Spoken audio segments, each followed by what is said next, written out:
Hello, this is James Whyte. Everyone calls me Uncle Whyte. Now, this year for Mother's Day, and I have been celebrating mothers, and I have extended it beyond the day itself because I think mothers deserve more than a day, a month, even a year.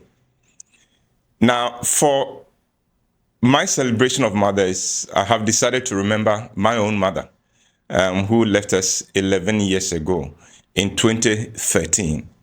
Now, I'm going to tell you a story about her, a story that demonstrates that a mother is a mother to all, or she's a mother to none. Now, my mother sold fish at the Kumasi Asafo market. That business was credit-based. She and her colleagues would come to Tema to buy fish on cash basis at Mankwazi. But when they came to Kumasi, quite often they had to sell them on credit. And the credit period often was 1 week. Remember that my mother was a very feisty woman, like the typical fishmonger, and very no nonsense. My mother did not shy away from a fight. She will not provoke you, but if you brought a fight to her door, oh, you were most welcome. A woman came from Konongo to buy 5 cartons of fish from my mother. She wasn't a stranger. She was a customer. She came to Kumasi in the company of a number of other women from the Konongo market. But on this occasion, when she bought the fish, for 1 month, she did not turn up in Kumasi. And she did not send the money through any of her colleagues. My mother would send a message through the other women from Konongo and say, look, when you go, tell this woman that I need my money. They would go, come back the following week and say, well, we went, we saw her, we gave her the message, but she did not give us the money for you. A month had passed. My mother decided to give it another week. And after that, she decided she was going to Konongo to chase her money. And I remember that day when she told me, Konongo, I'm going to Konongo. I knew the woman was in trouble. I knew it wasn't going to be a pleasant experience for this woman. Anyway, my mother got to Konongo at 11 a.m. because she had already been given directions to the house, made her way to the house. It was one of those circular compound houses.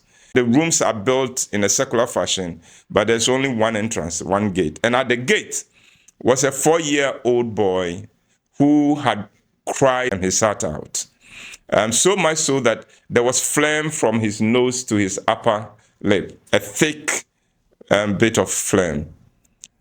And his voice was gone. The mother in my mother was awakened. She went to the boy and said, why are you crying? Where's your mother? And the boy just pointed into the courtyard. My mother cleaned the boy's face and said, look, don't cry. Wiped the phlegm off, held him by the hand, and took him inside the house, into the courtyard.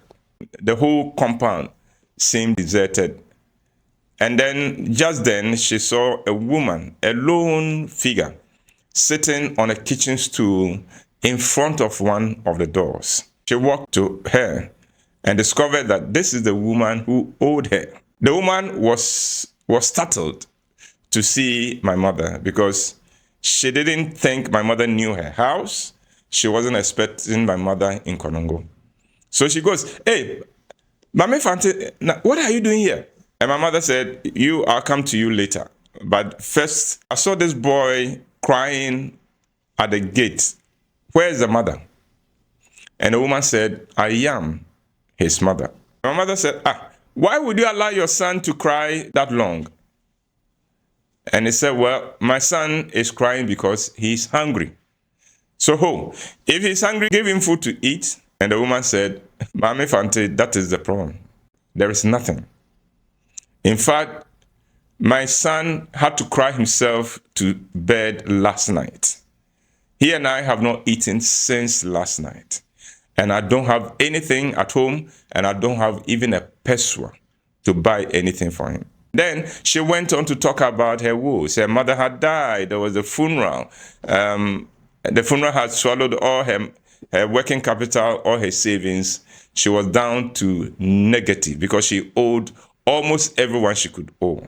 And now she could not turn to anybody for help. Now, the mother in my mother was awakened. She had 5 boys of her own, and she could not take the image of her boys from her mind. And she kept on wondering, what would it be like to see one of her own sons starve, and she had nothing to give? So she looked into her bag, took out the little money she had traveled with, handed it all to the woman, leaving only enough for her fare back, and said, go get some groceries and cook for your son. She had bought bread along the way for her own breakfast, handed that to the boy as well. She returned to Kumasi without the money. And she said, Ebo, this is the last time I'm going to travel anywhere to chase money, because I refuse to go and be the provider of chop money for people who owe me. The point is that a mother is mother to all, or she's mother to none. Real mothers cannot help but be mother to all children who need their mothering. And so to all mothers out there, real mothers out there, we celebrate you. We bless you. No wonder a writer said, God could not be everywhere, so he created mothers. Thank you, mothers.